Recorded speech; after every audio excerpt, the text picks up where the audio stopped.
एक और इशू जो मैं आपके सामने रखना चाहूँगा वो है कि जो ऑल्ट न्यूज़ जो फैक्ट चेकर के मोहम्मद ज़ुबैर को जिस तरीके से दिल्ली पुलिस ने गिरफ्तार किया वो सरासर गलत है। बल्कि मैं कहूँगा कि आपने धोखा देकर एक केस में जो ऑलरेडी पुलिस ने उनको नोटिस दी थी, उस केस में कोर्ट ने उनकी गिरफ्तारी पर स्टे दिया था, उनको आप दूसरे केस में अरेस्ट करते हैं, 41 CRPC की नोटिस भी नहीं देते। और हैरत अंगेज बात यह है कि जो केस में उस मोहम्मद ज़ुबैर को अरेस्ट किया गया वो उनका 2018 का ट्वीट था और 2021 में एक ट्विटर हैंडल क्रिएट होता है और वो कंप्लेन करते हैं और फिर बाद में मालूम हुआ कि वो एक किसी हिंदी पिक्चर में वो पिक्चराइज किया गया था वो सीन।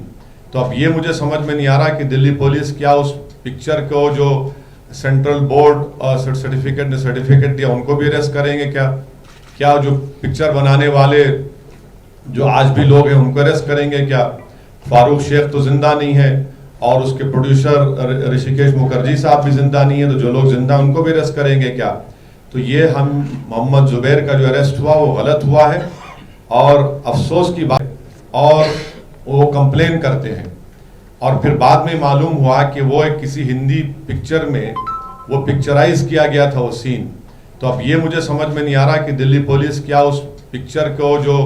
सेंट्रल बोर्ड सर्टिफिकेट ने सर्टिफिकेट दिया उनको भी अरेस्ट करेंगे क्या जो पिक्चर बनाने वाले जो आज भी लोग हैं उनको अरेस्ट करेंगे क्या? फारूक शेख तो जिंदा नहीं है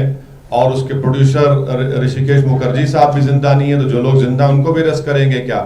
तो ये हम मोहम्मद ज़ुबैर का जो अरेस्ट हुआ वो गलत हुआ है और अफसोस की बात यह है कि मैं आपको मेरी बात नहीं बल्कि इंडियन एक्सप्रेस अखबार का हवाला दे रहा हूं कि उन्होंने अपने फ्रंट पेज के ऊपर एक हेडलाइन डाली कि एक तरफ मोहम्मद ज़ुबैर का अरेस्ट, दूसरी तरफ प्रधानमंत्री G7 में जाते हैं और इस बात का